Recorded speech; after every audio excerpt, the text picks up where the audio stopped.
Salut tout le monde, en 2015 j'ai créé un jeu de plateau sur l'histoire de l'informatique et je suis venue vous en parler. Ça fait un petit moment que j'ai cette idée de projet vidéo autour du jeu. Ça a commencé en 2015 quand j'ai découvert Saturday avec tout le suivi vidéo fait par Samuel Buisseret. Puis après j'ai découvert la développeuse du dimanche qui fait son projet Propaganda. Et je trouvais que c'était une démarche vraiment intéressante de présenter ça et je voulais faire à peu près la même chose pour Computing Game, pour garder une trace de l'évolution de ce projet, et puis aussi pour me pousser un peu à avancer sur le projet, puisque j'ai tendance à beaucoup le procrastiner depuis 4 ans. Je vais d'abord me présenter, je suis animatrice socio-culturelle. Mon travail est tout simple, il consiste à faire des animations, dans mon cas avec des personnes en situation de handicap, ce qui nécessite de beaucoup réfléchir à l'adaptation et à parfois développer des outils. Je travaille beaucoup avec le jeu de plateau, donc que ce soit pour jouer simplement, travailler un peu la motricité, mais aussi pour la création, que la personne face à moi se rende compte qu'on peut parfois juste avoir besoin de son cerveau et avoir un petit sbire qui tape et qui nous sert de main. Sinon, je n'ai vraiment aucune formation dans le domaine du game design, ce qui fait que je suis totalement autodidacte sur ça et j'en apprends tous les jours, donc je vais faire de très grosses erreurs tout au long de ce projet qui feront peut-être hurler les game designers qui me suivront. Je suis aussi dans le milieu du jeu vidéo rétro et du rétro computing depuis une dizaine d'années, qui a fait que j'ai fait des connaissances qui m'ont mené à lancer ce projet Computing Game et qui vont sûrement m'aider à faire ce projet Computing Game en me conseillant sur certaines choses. Computing Game, il a été développé en 1 mois. Ça a été un peu compliqué, c'était une demande d'un ami pour son événement, le Classic Computing, qui regroupait plusieurs acteurs du rétro computing européen. On avait le musée Bolo qui venait, un musée suisse sur l'histoire de l'informatique qui a l'air très intéressant, des luxembourgeois et des belges qui venaient présenter leurs machines pendant ce grand rassemblement. Et on recevait aussi des classes des écoles de Thionville. Pour ça, mon ami avait besoin d'un outil pédagogique qui permette aux jeunes de découvrir de façon assez ludique le jeu vidéo. Donc on avait un bac d'archéologie de l'informatique où on pouvait fouiller dedans et trouver des vieilles disquettes et tout. C'était assez rigolo, très très rapide. Je me suis lancée dans le projet Computing Game en parallèle de mes cours. Je suivais un DUT carrière sociale, animation sociale et socio-culturelle qui m'a été fortement utile puisqu'on apprenait à développer des outils pédagogiques. Et là, c'est clairement ce que je devais développer. Du coup, Computing Game, c'était un simple jeu de loi fabriqué avec des Posca, un bout de carton et de la pâte polymère pour faire des jolis petits pions en forme d'alter ou en forme d'Amstrad ou de Apple 1. Et du coup, c'était plutôt intéressant comme projet. Une période, j'ai commencé à faire mes muses avec des imprimantes 3D pour essayer de faire des pions beaucoup plus sympas. Et la grosse remise en question, ça a été très récemment. Parce que j'ai repris tout le projet de A à Z et je vous détaillerai un peu plus à la fin ce qui va pas et ce qui va changer. Là, je vais vous parler un peu plus du jeu. Donc le jeu, c'est un jeu de course. Le but est d'avancer sur le plateau en lançant un dé. Et on va devoir répondre à des questions. Des questions de 3 niveaux différents. Les questions faciles, elles étaient vraiment destinées aux enfants. C'est simplement des questions de déduction en fait. On va trouver les réponses dans les cartes chance, on va trouver les réponses dans les cartes défis, et parfois on aura même la réponse dans la question. On avait par exemple la question laquelle de ces photos ne représente pas un micro-ordinateur. Donc on avait une photo de Commodore 64, une photo d'Alter et un grille-pain. Les cartes moyennes, c'était le même principe que les cartes faciles, donc la possibilité d'aller chercher les réponses dans les cartes chance et dans les cartes d'action, mais on n'avait plus la réponse dans la question. Il y avait quand même cette possibilité de déduire en glanant les informations au fil de la partie. On avait par exemple le mot informatique vient de la contraction de quel mot? Et donc la réponse était information et automatique. Là, les cartes difficiles, elles étaient vraiment destinées aux passionnés. Au cas où un jeune commence à jouer avec quelqu'un qui est passionné par le sujet, ça peut être très frustrant de se faire rouler dessus par quelqu'un, même si on apprend des choses.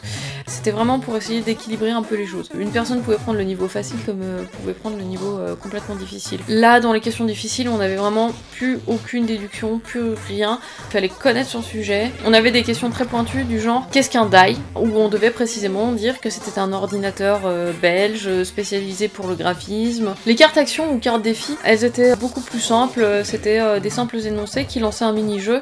Par exemple, vous avez 30 secondes pour trouver le plus de mots qui riment avec disquette. Et c'était l'équipe qui trouvait le plus de mots qui récoltait les points. Ou des petits jeux, de devoir se faire passer en stylo d'une certaine façon. Ça avait pas trop de rapport avec l'informatique et c'était un peu dommage. Du coup, je pense revoir ça. Les cartes chance, elles apportaient de l'aléatoire au jeu.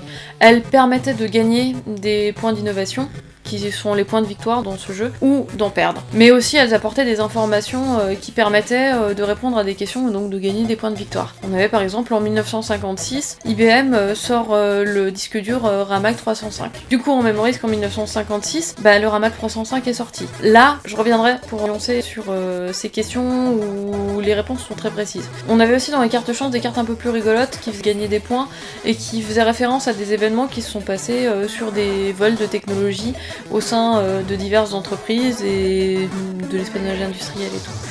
On avait par exemple, une occasion se présente à vous, vous avez l'occasion de voler des points d'innovation à un concurrent de votre choix, lancez le dé pour savoir combien de points d'innovation vous allez gagner. Et on avait des cartes chance qui étaient vraiment purement de la malchance, qui faisaient perdre des points, et ça pointait souvent un défaut d'un ordinateur. Par exemple, on avait la carte qui disait « Une épaisse fumée blanche et nauséabonde se dégage de votre ordinateur, c'est un Thomson. Vous perdez 5 points d'innovation. » Ça, c'était plus une blague sur les condensateurs des Thomson qui apparemment étaient pas top et qui ont tendance à cramer. Donc après relecture, j'en ai conclu qu'il fallait que je fasse un reboot total du jeu. Le premier point qui n'allait pas, c'était les questions. Elles étaient beaucoup trop précises. Je les ai fait relire par Douglas Alves, donc un professeur d'histoire et culture du jeu vidéo, qui travaille dans diverses écoles parisiennes. Le gros problème de ça, c'était que j'allais oublier certains prototypes et dire lui c'est le premier, alors qu'en fait il y a plusieurs prototypes, plusieurs choses qui ont été développées en parallèle, et du coup ça amenait à de grosses erreurs, parfois même des anachronismes, et c'était pas bon du tout. Les cartes défis, j'avoue que je les ai fait assez rapidement, vu que j'avais toute la conception du jeu à faire, et toutes les questions à écrire. Du coup, ils avaient pas forcément de rapport avec l'histoire de l'informatique et ça c'était plutôt dommage. J'aurais dû orienter un peu plus ces défis. Niveau mécanique, après avoir fait un test avec 3 amis, il était plutôt bon, plutôt bien calibré, même s'il y avait quand même des choses à rajouter. Les gens l'ont trouvé plutôt intéressant. Mais j'ai eu du mal à me satisfaire de ça parce que je trouve le jeu au final trop basique et peu intéressant pour vraiment vulgariser le sujet. Après, moi, il m'a beaucoup déçu au fil du temps parce que je me suis rendu compte que c'était pas non plus super. Les quiz, c'était vu et revu, qu'on en avait à toutes les sauces, et faire un énième quiz là sur l'histoire de l'informatique, c'est pas non plus génial. Computing Game, il va être mis totalement à zéro. Au final, les mécaniques ne me plaisent plus du tout. Je trouve pas ça très intéressant et on a commencé à me poser une question qui m'a beaucoup retournée par rapport à ce jeu et qui m'a fait beaucoup changer d'avis, qui était: est-ce que tu as envie de parler de l'histoire de l'informatique ou est-ce que tu as envie de la faire vivre? Et du coup je partais plus sur le fait de découvrir comment un ordinateur s'est créé, et les mécaniques pour construire un ordinateur, peut-être axé sur s'est développé le Macintosh et comment on a dû récupérer petit à petit les trucs, ou comment se sont développés certains types de MPC. Et je pensais que ça pouvait être très intéressant, mettre en avant aussi les spécificités techniques de certains ordinateurs et les redécouvrir, et découvrir vraiment la conception. Je pensais que ça pouvait être beaucoup plus intéressant qu'un simple quiz qui va vomir de l'information à la tête du joueur. Au final, le joueur va retenir 5% de ce qu'il aura vu. J'ai très envie de partir aussi sur des mécaniques de vol et d'achat, voire même peut-être des mécaniques d'enchères, je ne sais pas, je vais voir comment...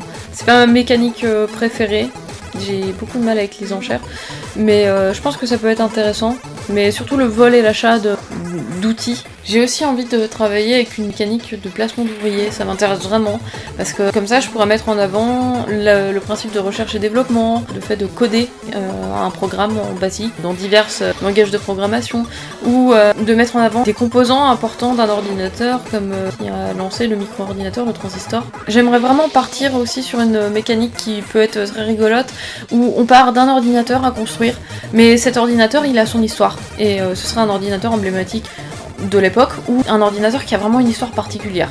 Et à partir de là, ça peut être très rigolo de devoir aller voler une innovation technologique à son concurrent, ou de devoir fabriquer un programme en basique, ou aller faire une empreinte d'un chien dans l'ordinateur parce que le concepteur se baladait tout le temps avec son chien et que tout le monde a signé, même le chien. Du coup, voilà, je pense que ça peut être très intéressant de faire découvrir l'histoire d'informatique aux gens par ces petites anecdotes, par ce type d'histoire et non pas que par des dates. La prochaine partie des vidéos que je vais faire, ça partira sur 2 sujets. Donc le premier, ce sera le client type, pour essayer de cerner à qui je veux destiner ce jeu. Et ensuite, évidemment, le Game Design Document. Beaucoup de développeurs de jeux vidéo utilisent, mais qu'on utilise aussi dans le board game. Et du coup, voilà, je vous ai présenté Computing Game.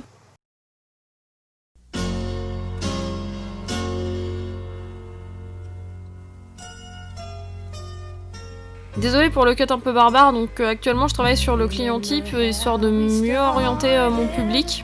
Je cherche aussi des gens pour m'aider à faire des sous-titres en anglais et en italien, histoire d'avoir une meilleure visibilité avec ces 2 publics. Merci à tous les gens qui m'ont encouragé, qui ont vu ma vidéo et qui m'ont conseillé lors de la création de celle-ci. Je vous mets le lien de la chaîne de The Over Days qui a fait la musique que j'utilise. Je vous invite vraiment à aller les voir. Je vous laisse profiter de cette magnifique chanson qui est Apple II Forever. À bientôt!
Apple II forever.